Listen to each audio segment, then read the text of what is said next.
नमस्कार। मैं राकेश वर्मा आप सभी का स्वागत करता हूं आपके अपने परिवार एसएन गुरुकुल पर। बिहार में बीपीएससी आयोग के माध्यम से लगातार बड़ी बड़ी भर्तियां ला करके शिक्षकों की भर्ती हो रही है और शिक्षकों की भर्ती इतनी बड़ी संख्या में इसलिए हो रही है कि बिहार में गुणवान शिक्षकों का भर्ती हो, बिहार के सरकारी विद्यालयों में गुणवत्तापूर्ण शिक्षा बहाल हो और बिहार के सरकारी विद्यालयों पर जो धब्बा लगा है शैक्षणिक पिछड़ेपन का, वो धब्बा धुल जाए और बिहार के सरकारी विद्यालय में पढ़ने वाले जो गरीब गुरबे के बच्चे हैं, उनका भविष्य संवर जाए। लेकिन कैसे संवर पाएगा भविष्य? कैसे सुधर पाएगा शिक्षा व्यवस्था? कैसे गुणवान शिक्षक बहाल हो जाए और कैसे गुणवत्तापूर्ण शिक्षा बहाल हो जाए? यह सबसे बड़ा सवाल है, क्योंकि टीआरई 1 हो, 2 हो या 3 हो, जितने बड़े स्तर पर, व्यापक स्तर पर धांधली हुए हैं, जिसका सबूत और साक्ष्य बीपीएससी आयोग खुद पेश कर रही है, कभी भी यह उम्मीद नहीं लगाया जा सकता है कि इस प्रकार से यदि भर्तियां होती रहीं तो बिहार के सरकारी विद्यालयों को गुणवान शिक्षक मिल पाएंगे और बिहार के सरकारी विद्यालय में पढ़ने वाले विद्यार्थियों का भविष्य संवर पाएगा। कभी नहीं। लेकिन बारंबार, चाहे धांधली कितना भी बड़ा हो जाए, चाहे सोलवर गैंग की सक्रियता कितना भी व्यापक हो, लेकिन हर बार सिर्फ अभ्यर्थियों पर कार्रवाई करके और सारा लिपापोती कर दिया जाता है और ऐसा हो रहा है। आखिर कैसे, जब इतनी शक्ति और तल्खी के साथ बीपीएससी आयोग के माध्यम से भर्तियां हो रही हैं, परीक्षाएं हो रही हैं, शिक्षा विभाग जब इतने शक्ति और तल्खी के साथ काउंसलिंग कर रही है, डॉक्यूमेंट वेरिफिकेशन कर रही है, तो फिर फर्जीवाड़े तरीके से अयोग्य और फर्जी शिक्षकों की भर्ती कैसे हो रही है? यह तो सवाल उठना ही चाहिए।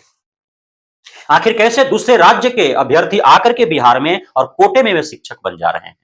बीपीएससी आयोग ने जो सॉफ्टवेयर तैयार किया है शिक्षक भर्ती के आवेदन हो, तो क्यों आखिर उसमें ऐसा कोई तकनीक विकसित नहीं कर रहा है कि दूसरे राज्य का जो है वे सिर्फ अनरिजर्व्ड ओपन में ही आवेदन कर सकते हैं, अन्य कहीं नहीं कर सकते हैं? क्यों आखिर एक क्लिक पर सारे बिहार और बाहरी अलग अलग नहीं हो जा रहे हैं? क्यों आखिर इतना सॉफ्टवेयर विकसित नहीं किया जा रहा है इस रूप में? इसलिए कि लूप होल रहे और धांधली किया जा सके।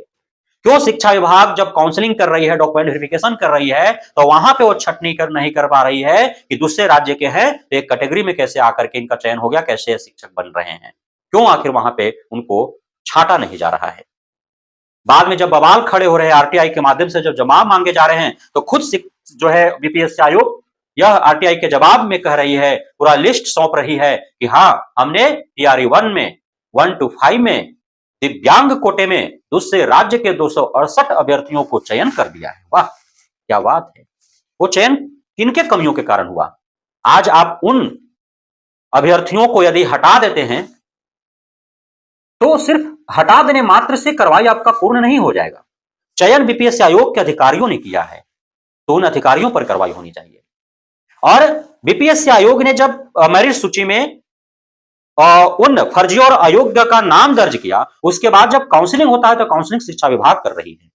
शिक्षा विभाग जब फर्जी और अयोग्य को काउंसलिंग करके डॉक्यूमेंट वेरिफिकेशन कर उसको शिक्षक बना दिया, तो कार्रवाई सिर्फ उस चयनित शिक्षक पर ही नहीं होना चाहिए, बल्कि जिस विशेष काउंसलर के द्वारा उसकी काउंसलिंग हुई है, उस अधिकारी, पदाधिकारी, कर्मचारी पर भी कार्रवाई होना चाहिए।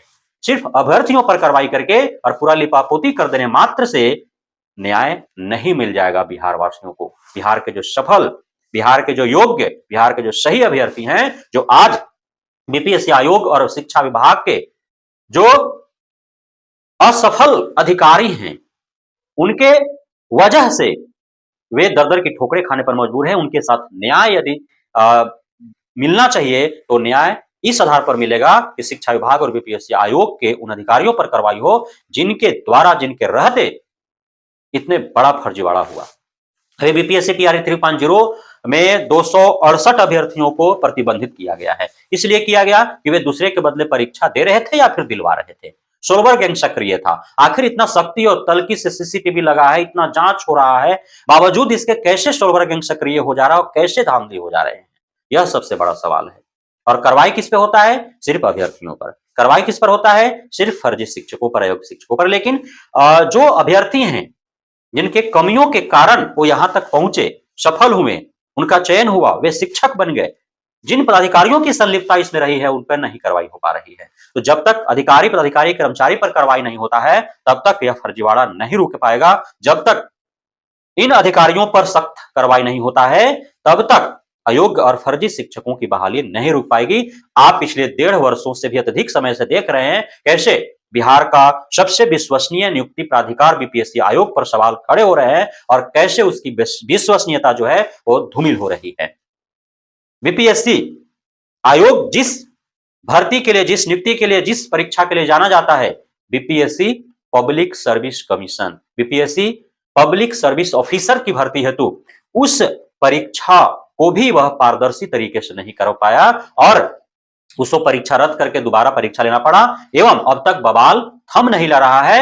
अभी हो हंगामा मचा हुआ है पूरे पटना में, किस प्रकार से राजनीतिक दलों और नेताओं को राजनीतिक रोटी सेकने के लिए एक बहुत बड़ा अवसर प्रदान कर दिया बीपीएससी आयोग, जिस पर सारे पार्टी के, सारे राजनीतिक दल के नेता जो अपनी राजनीतिक रोटियां सेक रहे हैं और अभ्यर्थी उस चक्की में पीस रहे हैं सिर्फ।